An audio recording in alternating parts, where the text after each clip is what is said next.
So guys, your boy Hugo the Savage back again. Savage Talks Wrestling, and we need to talk about Judgment Day. Judgment Day, Judgment Day, Judgment Day. The new-found stable. Well, the new, old, refurbished, which was new, stable, that has been around for about 63 days. I know we're going to get into this because we can ponder, we can talk, we can get excited or disappointed, but it's here to stay, it looks like, and I need to break it down and give my pros and cons to this stable, but I'll have to let you guys know there's not a lot of pros to this. Where do we start with this? Well, the first day of Judgment Day, I don't know what the technical first day was. You might want to go with Monday Night Raw. Might want to go from the time Damian Priest helped out Edge. So we'll go from then. So 4th of April, 2022, night 2 of WrestleMania. Edge versus AJ Styles. Damian Priest turns up on the outside of the ring. Doesn't really do much, just distracts Edge. I think they had been having a few fights previous to when Damian Priest had the WWE United States title, but I don't think that was a big deal to it. Edge wins the match. Not a big deal. Whatever. Edge, AJ Styles, whatever. Monday Night Raw, Edge comes out, dropping the speech about the whatever of iniquitous and all this business. The big words on that, bro. Trying to get the dead heat from the crowd.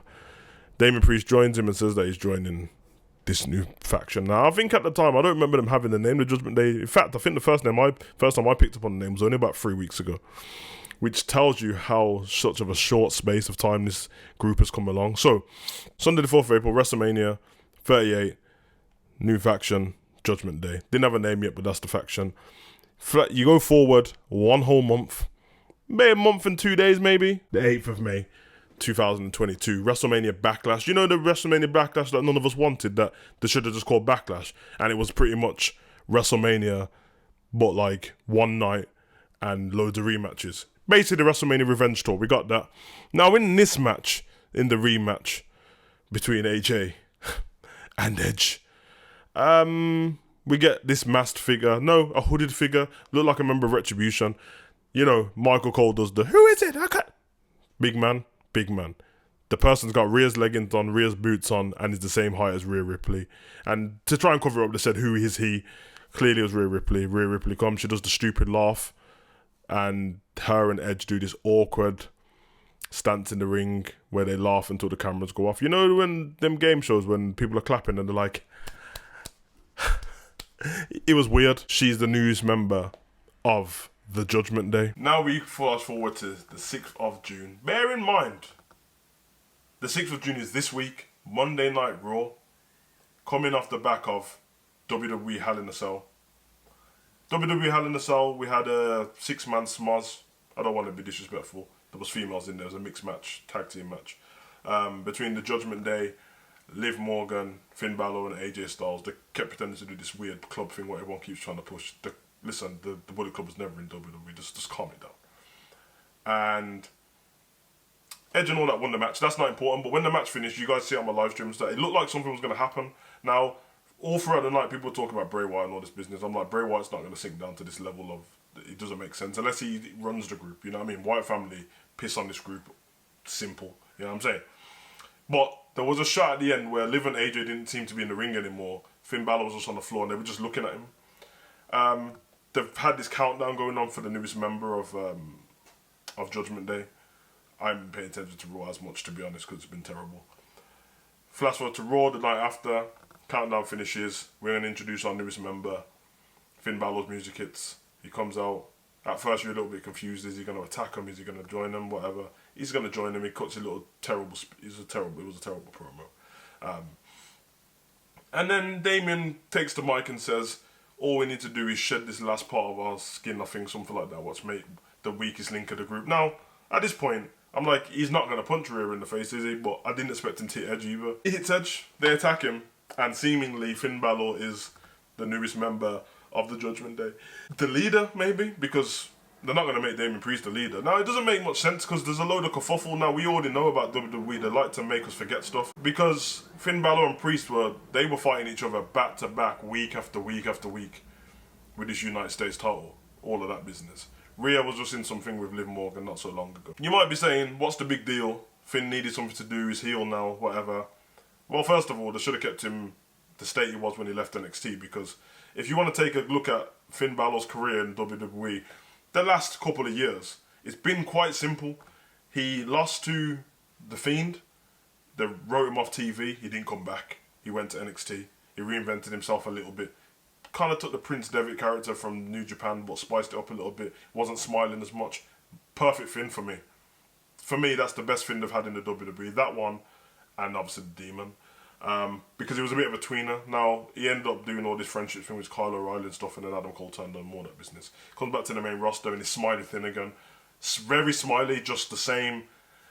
You know, we all get excited when the music hits, but then after a bit, you're like, he's just smiling, gets buried, and then he just kept losing. He probably on, I think him and Jeff Hardy, and probably Elias at the time, had the worst losing streak in the WWE. That's pretty much what they've done with him. Then they put him in the US title spot. Out of nowhere, he wins the title. And then they have the title taken off him very, very fast.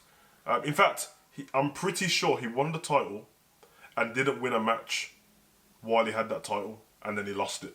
So he had matches what didn't mean anything. The title wasn't on the line, then he lost it. We've seen what they've done with Rhea Ripley. It's a shambles. Damian Priest was in that United States title thing, because I think he took the belt. No, Damian Priest had the belt, Finn took it off Damian Priest, and then Theory took the belt off. My problem is, how did you start a faction 63 days ago, and on the 63rd day, you just destroy the boss? This is all too soon. It doesn't make any sense. It lacks creativity. The group hasn't even got off the ground yet. One of the members have been there a month.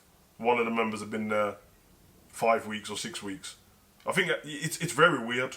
Now, you've lost the mouthpiece of the group. Even though I will say, as much as I love Edge's promos, it was talking a lot of waffle over the last few weeks. And getting a lot of like cheap heat from the crowd, which Edge doesn't normally need to do, but didn't really fit with the character.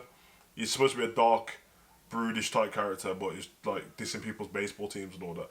Quite terrible for me. But he's been beat up now. Now, Edge turned his back on the crowd so much that it doesn't work where you just beat him up and he becomes the babyface now. You know how like Bobby is a babyface now and everyone loves him? Because he wasn't talking too much waffle to the crowd.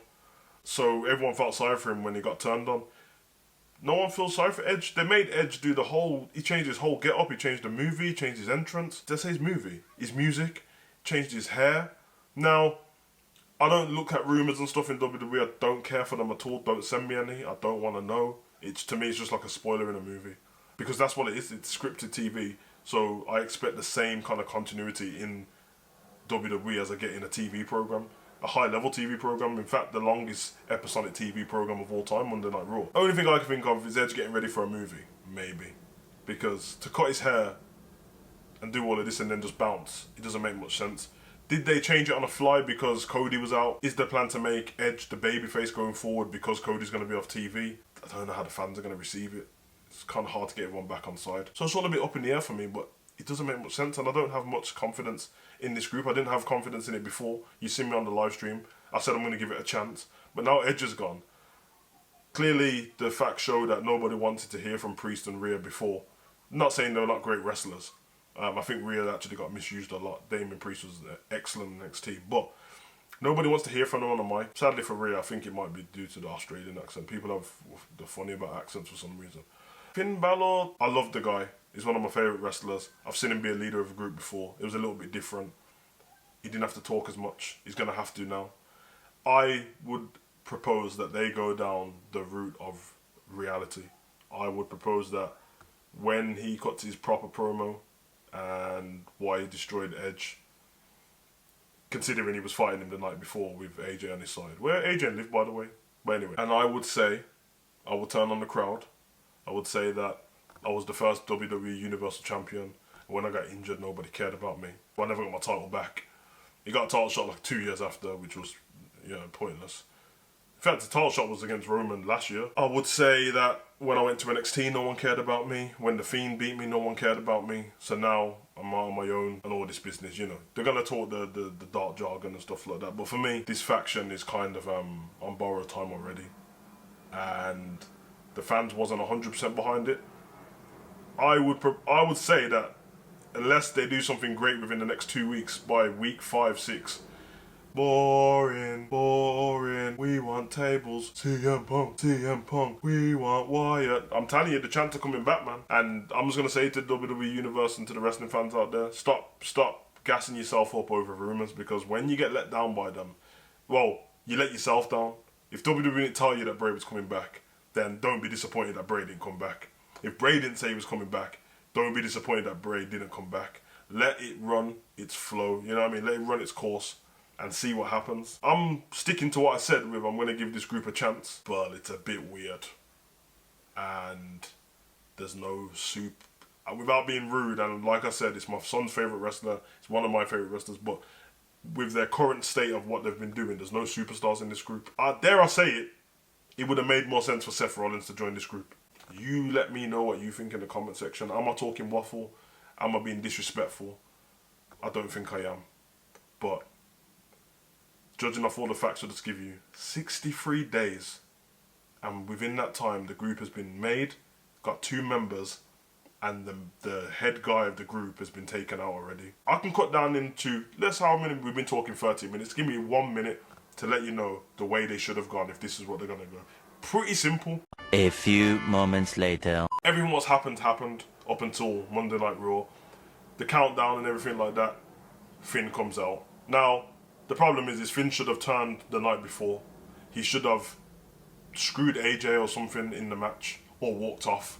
Then the night after, they bring him out as the new member. He cuts everything I just said about his Universal title, going to NXT, the Fiend beating him, Roman beating him, no one caring about him. I come out here, I smile, I flick my jacket. You all love my entrance, but once again, when I get in the ring, I don't get support. He joins the group. Now, we keep Edge there. We get some continuity going. Edge is still the mouthpiece of the group. Damien Priest and Finn Balor start to go after maybe the tag team titles or something like that. And Rhea Ripley goes after the women's title. Or they go after the United States title, whichever one, you know what I'm saying. We need to build something up in the group.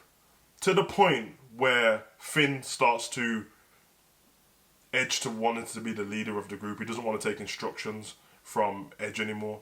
The fact that Edge will be telling him stuff like, you need to go and beat this guy up and attack this dude, is like, yo, how come I'm doing all this and you're getting all the title shots? Then he overthrows Edge eventually.